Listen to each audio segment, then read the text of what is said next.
Sometimes I just want to feel something. And no, not in a freakalicious masochist kind of way. You know what I mean. Societal advancement has led us to being able to see and do everything. You want to do 0 to 60 in 1.9 seconds? Buy an EV for 50 grand. You want to see a 5-legged giraffe skydive off of an air balloon into an active war zone? Go on Twitter for a few minutes. We all go about our day undergoing constant stimulus overload, taking in absolutely anything and everything to the point of eventually feeling absolutely nothing. I am privileged beyond belief to do what I do for a living, but the reality is that in every new version of a car that I evaluate, I realize that it's taking you further and further away from that feeling, that indescribable sensation that some of the great cars of our lifetime have made us realize is something we can feel. But then there's this, a 4-year-old McLaren. 4 years ago, I had never reviewed a car. 4 years ago, the C63 still had a V8. 4 years ago, people weren't putting all these stickers on the back of their Teslas. But 4 years ago, most importantly, this is where McLaren cracked it. They figured out how to make a usable supercar utilizing all the latest performance tech. And every time I hit that start button, I get that feeling of, yeah, this could be the day. This could be it.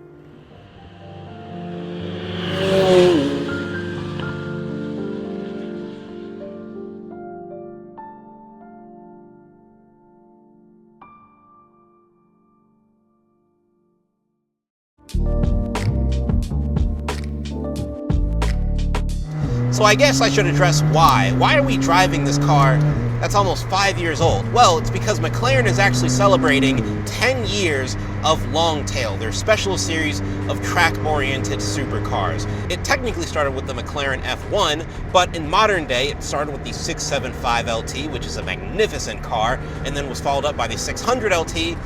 Now we've got this, possibly the greatest LT of them all. But in layman's terms, the 765 LT is basically a 720S on crack, which is an insane concept to even try to conceive because the 720S is already a bananas vehicle. It's like saying, you know what that crackhead needs? More crack. Completely wet tarmac, P0 Trofeo-Rs, rear-wheel drive. What's the worst that could go wrong? Well, according to some of the best journalists out there, you gotta know what you're doing or you are going to die. It'll be fine. I hope. So I only have 1 day to drive this car on dry roads, so the goal is to learn the car's driving behavior as much as humanly possible before I have to take it into the wet. But so far, this thing is wild.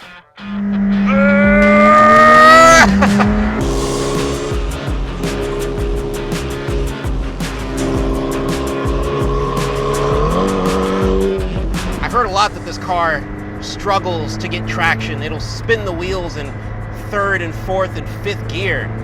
So far, even in the dry, maybe it's because it's warm enough, I haven't run into that so far, and hopefully I never do. I want maximum grip in what's in basically an 800 horsepower car. So McLaren likes to claim that this is a 755 horsepower car. Yeah, that's a lie. This car has been dynoed and consistently putting down 716 horsepower to the wheels. So if you calculate the drivetrain loss, that means this car is actually making 820 plus crank horsepower. This is an 800 horsepower car. You got the rattling because this car has a bunch of miles on it and very loud and present exhaust that kind of scares you in combination with the super heavy, precise steering. It intimidates you for sure. Whoa! Whoa! But you still feel pretty confident behind the wheel of this thing. Maybe I shouldn't. Maybe I shouldn't actually feel like I know what I'm doing in this car. Another big thing with this car is that the gearing, significantly shorter than what you have in the 720S. Jesus.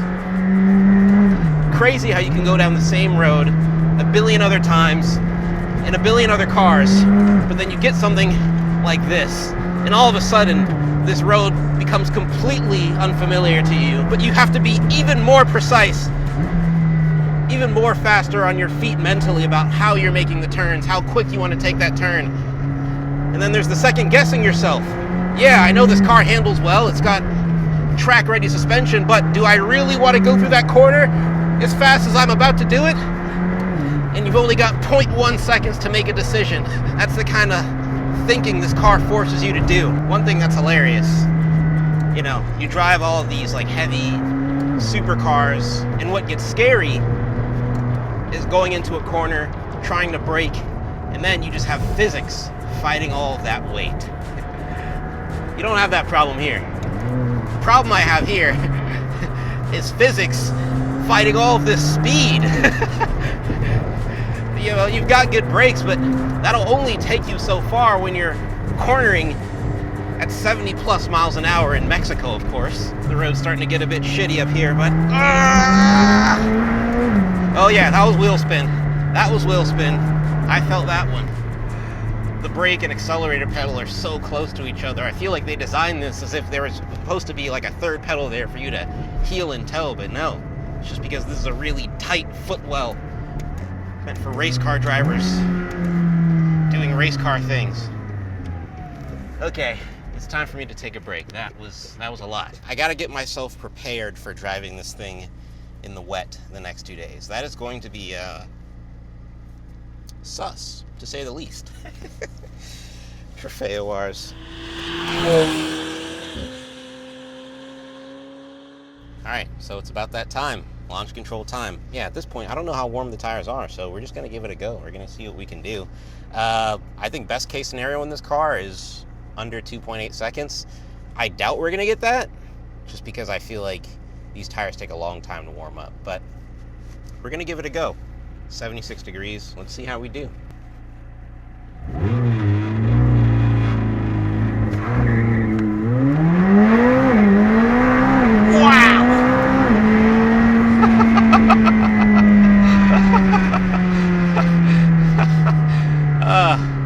So, yeah, we definitely spun the tires a bit there, but maybe now we'll be warmer for round 2. That was 0 to 60 in 3.3 seconds, according to the race box here. For a rear-wheel drive car on P0 Trofeo-Rs, that's not a terrible number, but I think we should definitely run this back. Maybe 1, 2, 3 more times. Wow, there's a Caterpillar. Let me see if I can film this. There's a Caterpillar just about to drop onto the car. Bro's just like hovering over the 765. I don't know where he's coming from, but little buddy, this might not be the right destination for you. You're gonna be in for a wild ride on top of this car, bro. Please don't land here. All right.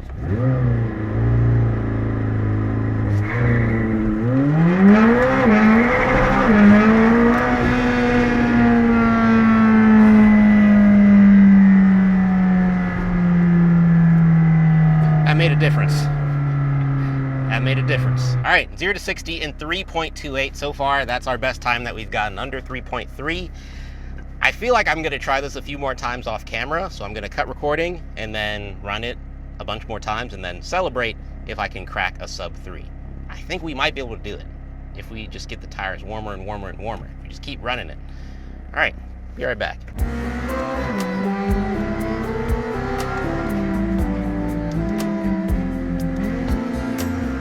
Yeah, so I ran it like 4 more times. I couldn't crack a sub 3. 3.28 is the best time. I consistently get like 3.4, 0 to 60. I fiddle with traction control in a bunch of ways. It spins, then it goes, then it hits 0 to 60 in just after 3 seconds. So, unfortunately, we couldn't crack the 2s. But as of now, according to the Cars with Miles 0 to 60 leaderboard, which I'm going to start linking those in the description because I keep tabs of all the best 0 to 60s for all the cars I review on the channel if I do test 0 to 60. This, I believe, is our new king for rear-wheel drive, non-hybridized sports cars as far as the fastest time possible with a car in this sector. Sector. Rear-wheel drive, no hybrid or electrical assist. It is our quickest new rear-wheel drive car. So congrats to the 765 LT. Well deserved.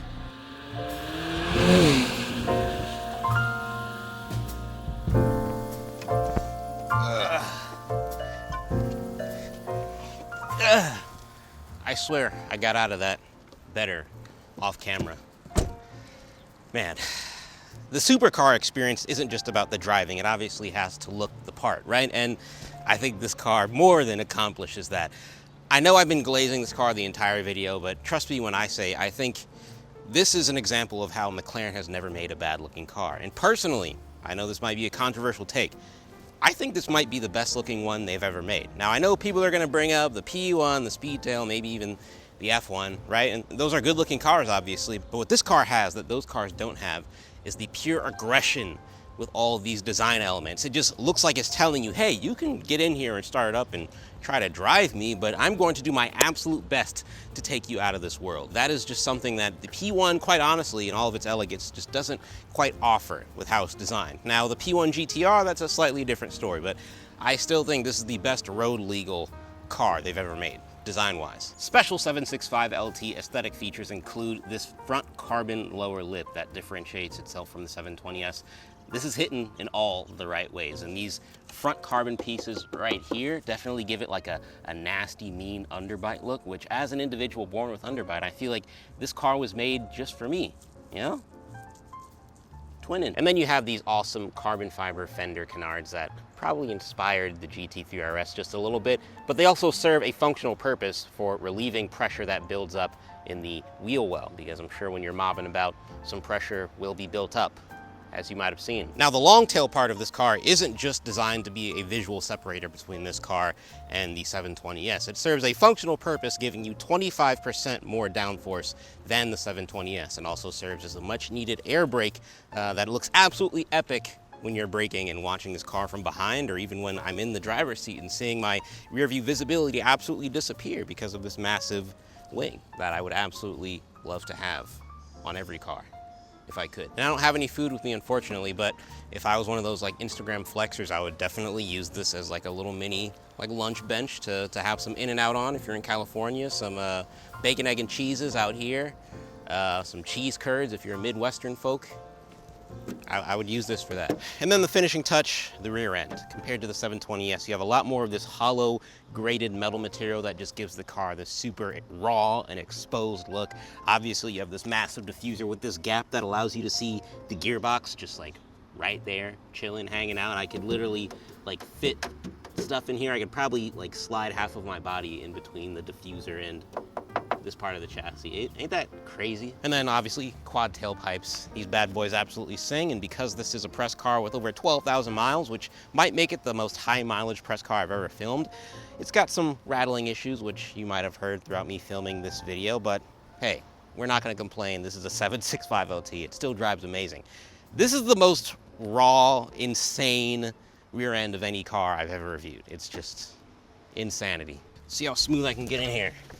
Yeah, that was smooth, wasn't it? With every McLaren, there's things to love and not love about the interior experience, but it's not a bad place to be given the nature of this kind of vehicle. Firstly, the way they lay out all of the controls of the car to be as minimal yet intuitive as humanly possible. I love the way they approach it with things just like the headlights, the mirror control, the hitting the trunk button. I feel like that's super complicated on other cars when it really doesn't need to be. And then shockingly, with this being the older version of McLaren software, it's actually not bad. You don't get Apple CarPlay or Android Auto, so if you're getting in here and expecting to just boot up your phone and have it pop up on the screen, yeah, that's not happening here, unfortunately. But there are aftermarket solutions you can do to achieve Apple CarPlay on a McLaren that's around this age. The UI itself is slow, but it's not bad to use given the nature of this kind of vehicle. Given this being a raw track-focused supercar, I feel like if you're buying this car and using it for its intended purpose, you shouldn't be at all upset with how it performs from a functionality standpoint. And I love how McLaren doesn't have complicated labels for their buttons. You know that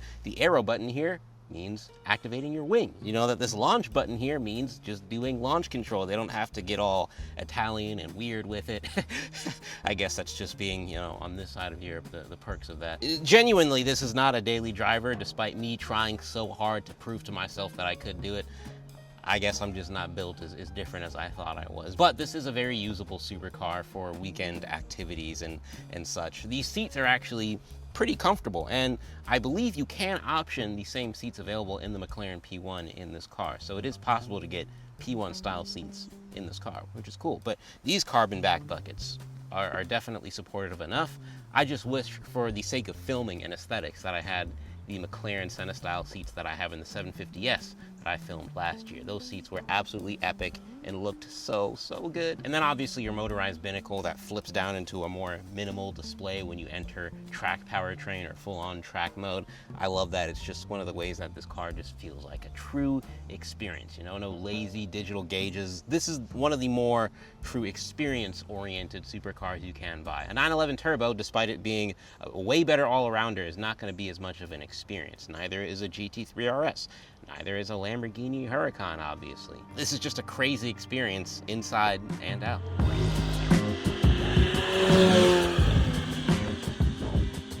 This is a 755 horsepower car that's rear-wheel drive and weighs under 3,000 pounds. This is the lightest car I've ever done a full review on this channel, which is crazy to think. But you can feel every bit of that lightness. The front end is just so razor sharp. Turn in is absolutely beautiful. I just point the car and it goes. There's no hustle or really fighting with the car to go in the direction you want it to go in. I've just quite literally never been able to dance on a back road the way I've been able to in this car. One of the big driving highlights for me is the same as it is in every other McLaren, and that's the steering system, the electro-hydraulic rack.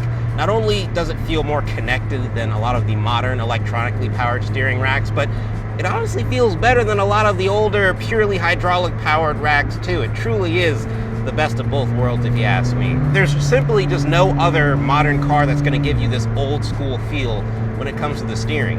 And good old school, not bad old school, because there is such a thing, trust me. And then an added engagement thing that I'm not sure if McLaren intended to do on purpose was the steering wheel itself. It's super hard and firm, so when having your thumbs tucked in here for more than an hour plus, it starts to hurt a little bit, quite honestly. But I think that adds to the fun a little bit, kind of the slight pain you feel when you're driving. It adds to the intensity of the experience for sure. And then don't get me started on the sound of this thing. The sound of this car is absolutely insane, especially with some added exhaust rattle from the car being 12,000 miles old. I'm an NA guy, so it's not my favorite sounding exhaust in the world as far as tone, but so many other new stock cars are just so quiet and kind of tame.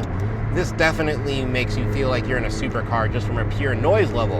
And it's not bad noise, it's just not the bestest noise. I would really love to see McLaren take a crack at an NA car, see what that would sound like. I feel like that would sound amazing. But you get added weight savings as well, because that titanium exhaust with the quad tailpipes is actually much lighter than the system you have in the 720S.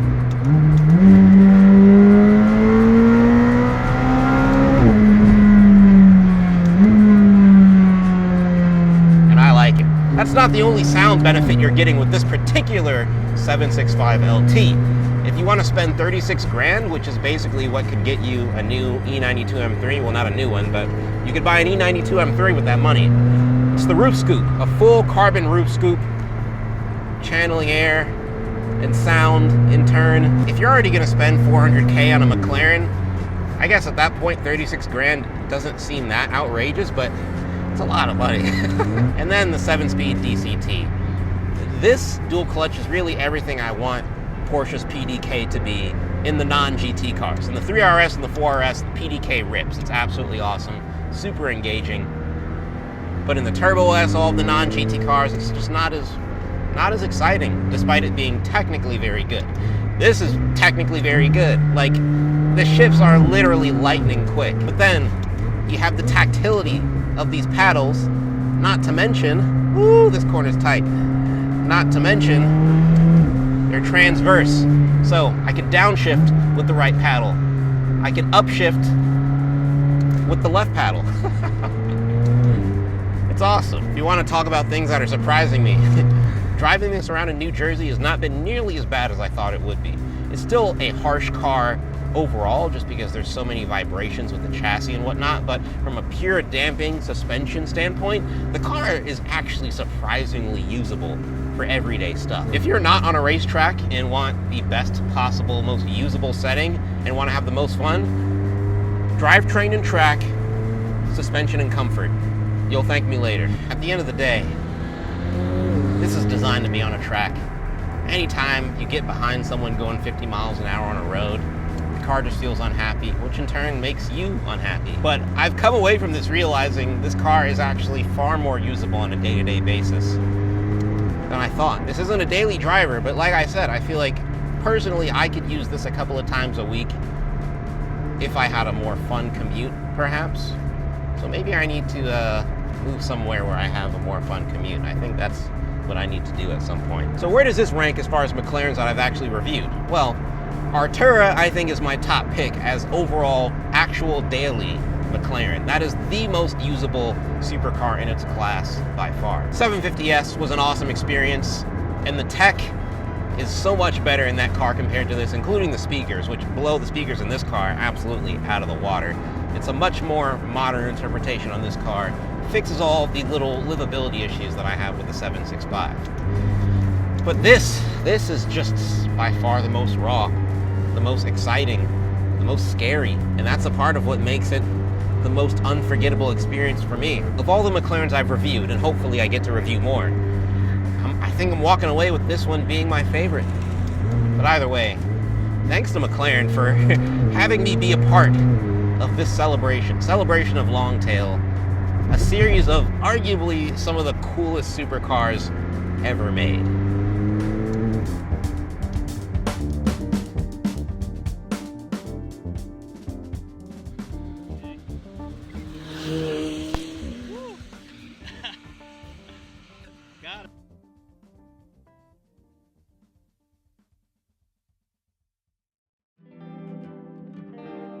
What drives a person to desire a car like this? For most people, a 400 horsepower SUV would be more than enough. Sure, it looks amazing and you can find yourself momentarily feeling more important when driving this out and about, but there's got to be more to it than that. Because every time you hit that start button, you're putting yourself and potentially everyone else around you at risk, unless you're Chris Harris or Jethro. There's something equally enthralling and terrifying about that split second, that heartbeat skipping moment where you feel the back end snap and realize this moment will end in one of two ways. And despite moments like this constantly chipping away at my blood pressure structural integrity, I find myself seeking this feeling again and again and again. Is it to fill some sort of hole, something integral to my life that I lost along the way of getting to this point in the first place? I used to feel like I was always hyper risk averse, but now I don't know. I often find myself realizing that this split second moment is usually where I'd like to be. So I guess I've got some work to do in figuring that out, but for now, 765 LT will do. Okay, bye.